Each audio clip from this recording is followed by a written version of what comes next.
Uh, uh, uh. Eh, eh, eh, eh.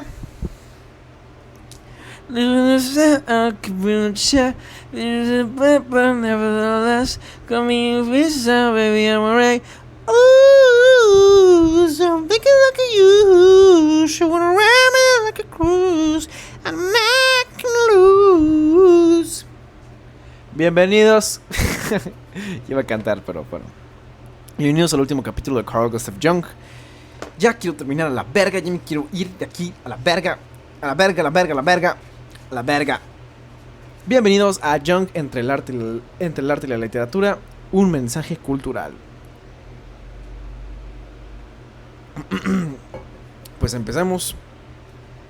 Un mensaje cultural.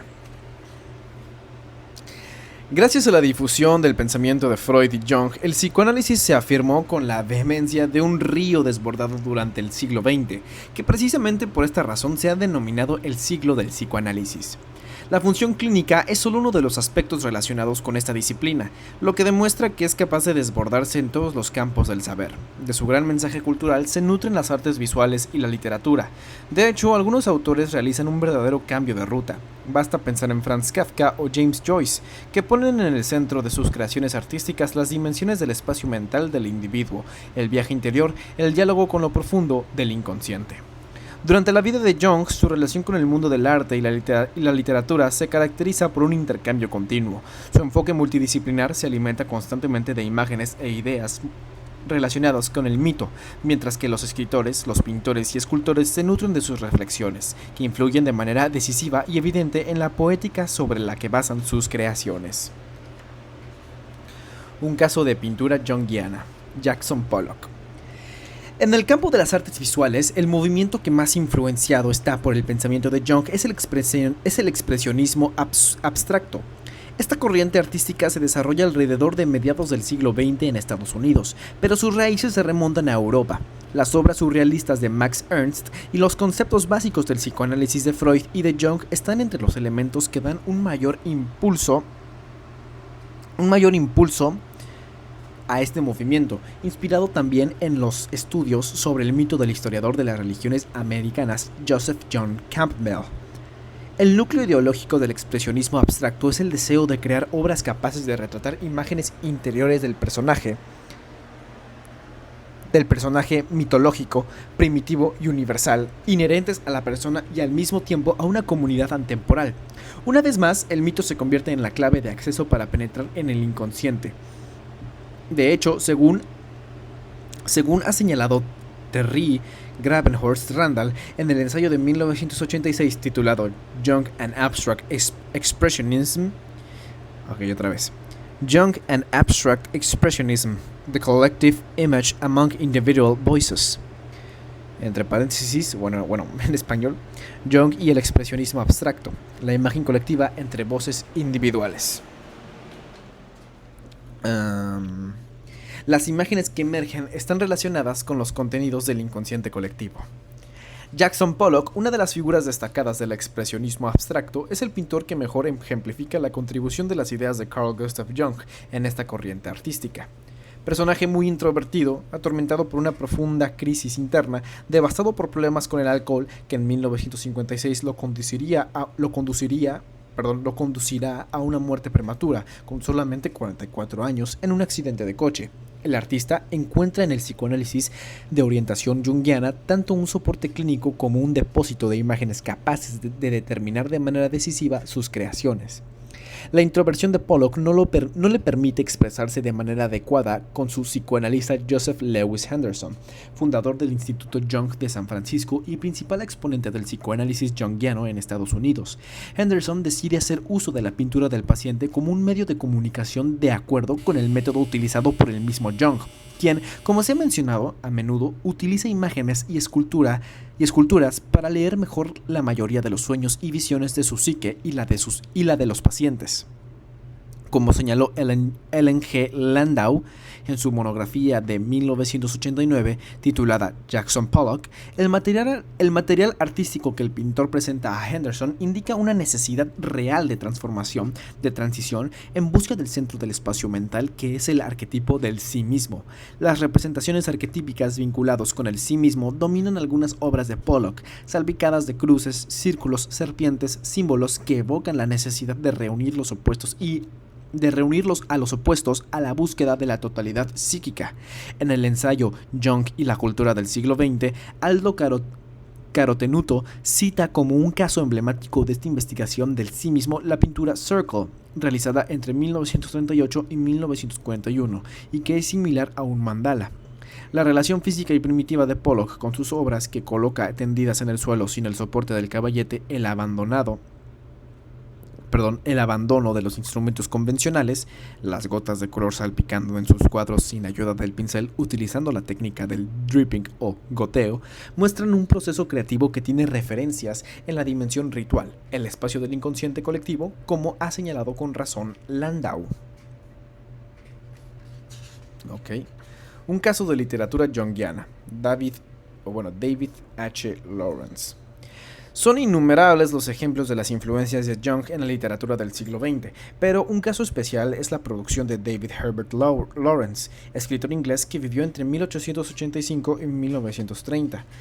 En Jung y la cultura del siglo XX, Carotenuto pone al descubierto todas las interferencias de Jung en la producción del escritor, que en 1917 declaró en una carta que había leído cuidadosamente: Transformaciones y símbolos de la libido, publicado en inglés en 1916.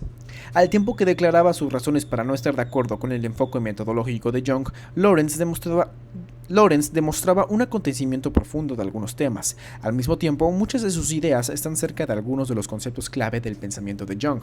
En el ensayo Fantasía del Inconsciente de 1922, el escritor inglés critica abiertamente los fundamentos del pensamiento de Freud.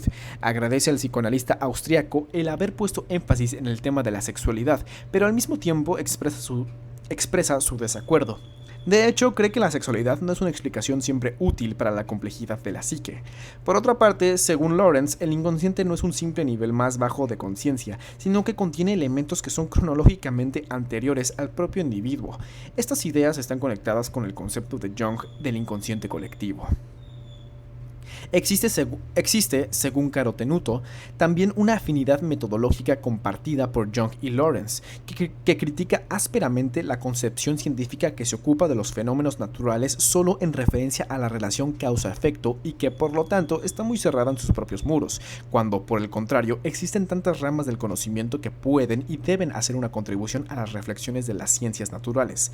Otro punto interesante está relacionado con la construcción de las ideas de Lawrence, irónicamente agrupada dentro de la definición pseudofilosofía, conceptos que son procesados de acuerdo a un modelo empírico y humanístico similar al empleado por Jung. La poesía y la novela se convierten así en grandes contenedores de imágenes a partir de las cuales el escritor extrae elementos útiles para la formación de ideas. Ya en este trabajo surgen una serie de similitudes importantes entre Jung y el escritor inglés. Sin embargo, los puntos de contacto no terminan en las páginas de Fantasía del Inconsciente. Por el contrario, pasan con fuerza a las novelas de David H. Lawrence, que como Carl Gustav Jung ve en la relación amorosa no un simple instrumento para la satisfacción de los impulsos sexuales, sino una interacción de elementos, una relación que sitúa en escena 4 personajes: el hombre, la mujer y también las respectivas proyecciones de ánima y animus. La novela que mejor encarna esta concepción de la dimensión amorosa es una de las mayores obras maestras de la literatura erótica, El amante de Lady Chatterley. El primer borrador se hizo en la Toscana, después de haber sido reescrito 3 veces. El libro se imprimió en una edición privada en 1928 en Florencia. El contenido y el vocabulario demasiado explícito del texto, considerados obscenos en la Inglaterra de la década de 1930, impidieron durante muchos años la publicación íntegra de la obra, que no apareció en Gran Bretaña hasta 1960. En el centro de la historia está Constance Chatterley, aristócrata inglesa que mantiene una relación infeliz con su marido Clifford, un veterano de guerra, confinado a una silla de ruedas por las graves lesiones sufridas en el conflicto. Debido a su extrema racionalidad y frialdad, Clifford Chatterley se muestra incapaz de establecer relaciones humanas satisfactorias. La crisis del matrimonio desemboca en el adulterio de Connie. La mujer se encuentra, se transforma, se renueva a través de la relación con Oliver Mellors, el guardabosques de la familia, un hombre situado a años luz del universo social de los Chatterley por formación, cultura y actitud, pero capaz de transformar la amada. El componente sexual, sin embargo, aparece en la novela solo como una faceta de la relación entre los dos, casi un pretexto para liberar a la mujer, que a través de esta relación se pone en cuestión a sí misma y al mundo al que pertenece. El arquetipo de la persona se manifiesta y es puesto fuertemente en cuestión. La relación amorosa pone en movimiento la proyección del Animus, encarnado por Mellors, que es capaz de integrar con éxito la persona de Connie.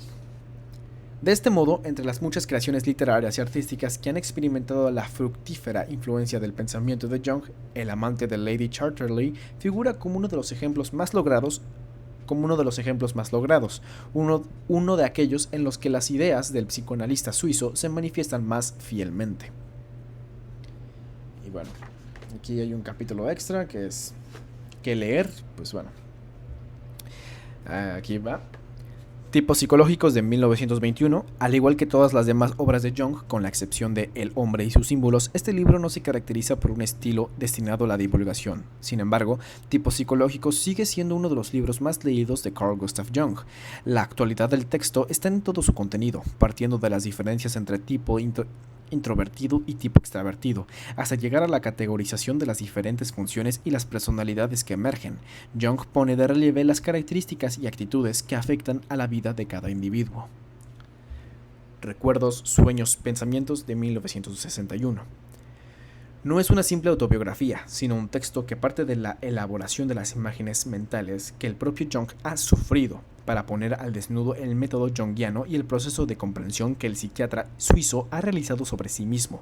Escrito en colaboración con Aniela Jaffe o Jaffe, la obra cuenta momentos de la infancia y de la vida de Jung, vividos, soñados e imaginados, que se leen a través de la lente del autoanálisis. La veracidad de algunos episodios se ha cuestionado en varias ocasiones, pero Recuerdos, sueños, pensamientos es un texto que el lector de Jung debe tener necesariamente en cuenta. Y por último, El hombre y sus símbolos. Esta obra, publicada póstumamente, nace por la sugerencia de un sueño. Jung imagina tener que dar una charla a un público amplio, formado por personas extrañas a los temas del psicoanálisis y la medicina, que, sin embargo, a pesar de no estar preparadas, han de poder seguirla y comprenderla. Después de este sueño, decide ceder a las presiones de John Freeman, que después de la famosa entrevista de 1959 para la BBC, le pidió que escribiera una obra de carácter divulgativo, adaptada a un público curioso, pero al mismo tiempo privado de los instrumentos adecuados para la lectura de los clásicos del pensamiento de Jung. La primera parte, titulada Introducción al inconsciente, está redactada por el propio Jung, que trabajó en ella hasta una semana antes de su muerte. Las otras secciones estuvieron a cargo de los colaboradores más cercanos de Jung: Joseph L. Henderson, Aniela Jaffe o Jaffe, Yolande Jacobi y Marie-Louise von Franz, que editó el libro siguiendo la última voluntad del psicoanalista suizo. Y bueno, aquí viene un chingo de bibliografía, no las voy a leer la neta, pero bueno. Y bueno, el comité científico creo que es el mismo, es Anna Giardini, Ilaria Biardini, Barbara Cacciola, Marina Maffoni, Laura Aranzini y Francesca Sicuro, que son casi creo que las mismas de Sigmund Freud. Pues bueno, espero que les haya gustado. A mí me gustó bastante Carl Gustav Jung. Este fue el final, este fue ya el finiquito finichin wikiti. Y espero que les haya gustado, espero que les haya encantado. Fue una lectura bastante amena, algo que recuerden, este libro no es para que ya vayan y digan, ya soy experto en pinche psicología, pero pues creo que es una introducción bastante bonita a lo que viene siendo pues todos estos psicólogos, ¿no? Para eso son estos libros. Y bueno, espero que les haya gustado, espero que les haya encantado y nos estaremos viendo en el próximo libro de Comprendiendo la Psicología, que el siguiente es Melanie Klein. Bueno, la siguiente es Melanie Klein. Espero que les haya gustado y nos estaremos viendo en el próximo capítulo. Nos vemos, los amo, ámense y amen a los demás. Nos vemos.